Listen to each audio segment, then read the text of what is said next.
बिहार की सियासत एक बार फिर करवट लेने को तैयार है। चुनावी बयार चल चुकी है, नारों की गूंज और रणनीति की बिसात बिछ चुकी है।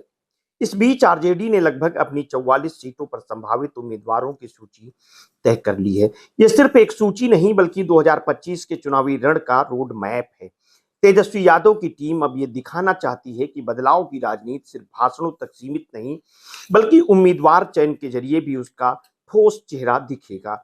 इस सूची के जरिए पार्टी ने कई पुराने चेहरों पर भरोसा जताया है, तो कुछ नए नामों को भी मौका दिया गया है। जाति समीकरण, स्थानीय लोकप्रियता और संगठन की पकड़, तीनों को मिलाकर तैयार हुई यह सूची आगामी गठबंधन की दिशा और चुनावी मुकाबले की धार दोनों को तय करेगी। संभावित उम्मीदवारों की सूची कुछ इस प्रकार है।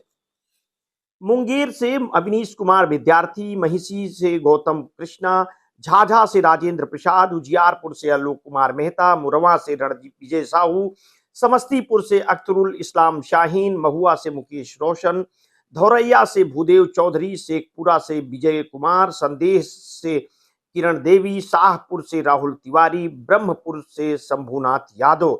और अगर हम अन्य सीटों की बात करें जो महत्वपूर्ण सीटें हैं, उसमें दिनारा से विजय कुमार मंडल, नोखा से अनीता देवी, डेहरी से फतेह बहादुर कुशवाहा, मखदूमपुर से सतीश कुमार, ओबरा से ऋषि कुमार, रफीगंज से मोहम्मद निहालुद्दीन, सिमरी बख्तियारपुर से यूसुफ सलाउद्दीन, मधेपुरा से चंद्रशेखर यादव, जो कि हाट से शाहनवाज आलम, लोकहा से भारत भूषण मंडल, बहादुरगंज से मुजाहिदीन आलम, बाजपट्टी से मुकेश यादव। बाकी सीटों की संभावित नाम जो है उसमें है नरकटियागंज से डॉक्टर समीम अहमद, मुनेर से भाई वीरेंद्र, हिलसा से शक्ति यादव, फतुहा से रमाकांत यादव, एकमा से श्रीकांत यादव, सिवान से अवध बिहारी चौधरी, रघुनाथपुर से ओसामा साहब, कांटी से इजराइल मसूरी, दरभंगा से ललित यादव, बोधगया से कुमार सर्वजीत, इमामगंज से उदय नारायण चौधरी, जमुई से विजय प्रकाश, गोह से भीम सिंह, हाईघाट से भोला यादव, मोहनिद्दीन नगर से एजिया यादव, चकाई से सावित्री देवी, सुरसंड से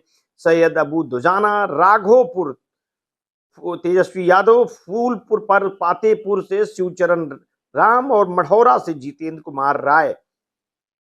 अब सवाल यह है कि क्या यह सूची क्या संदेश है कि दरअसल तेजस्वी यादव ने इस बार अनुभव की और युवा नेतृत्व की संतुलन साधने की कोशिश की है।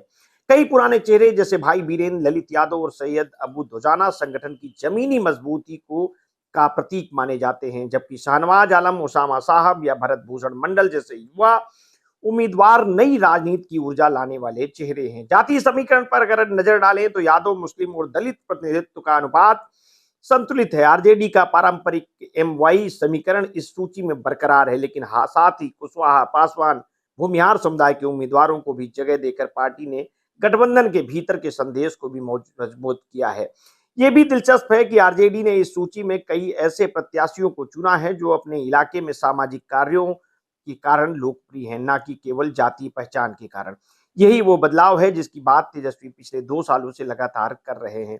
विकास और रोजगार की राजनीति की बात कर रहे हैं। राजनीतिक रूप से देखें तो यह सूची केवल उम्मीदवारों की नहीं बल्कि एक नई रणनीति की झलक है। महागठबंधन में सीट बंटवारे की प्रक्रिया अब अंतिम चरण में पहुंच चुकी है और आरजेडी ने यह साफ संदेश दे दिया है कि वो अब किसी भी तरह के भ्रम या देरी के खेल में नहीं पड़ेंगे। मतदान की पहले तारीख 6 नवंबर और दूसरी 11 नवंबर है, जबकि मतगणना 14 नवंबर को होगी। इन तारीखों के ऐलान के बाद ये सूची उस साइलेंट शुरुआत का संकेत है जिससे आगे का पूरा चुनावी एजेंडा तय होगा। आरजेडी की यह तैयारी बताती है कि पार्टी अब केवल सबसे बड़ी पार्टी, विपक्षी पार्टी नहीं रहना चाहती, बल्कि सत्ता में विपक्षी के लिए हर कदम सोच समझकर चल रही है। तेजस्वी यादव जानते हैं कि इस बार मुकाबला न सिर्फ एनडीए से है बल्कि जनता की उम्मीदों से भी है, और यही वजह है कि ये सूची बिहार के मतदाताओं के लिए सिर्फ नामों का संग्रह नहीं बल्कि उस राजनीतिक मनोवृत्ति का आईना है जो अगले कुछ हफ्तों में पूरी राज्य की दिशा तय करेगी। कौन बदलेगा बिहार और कैसे?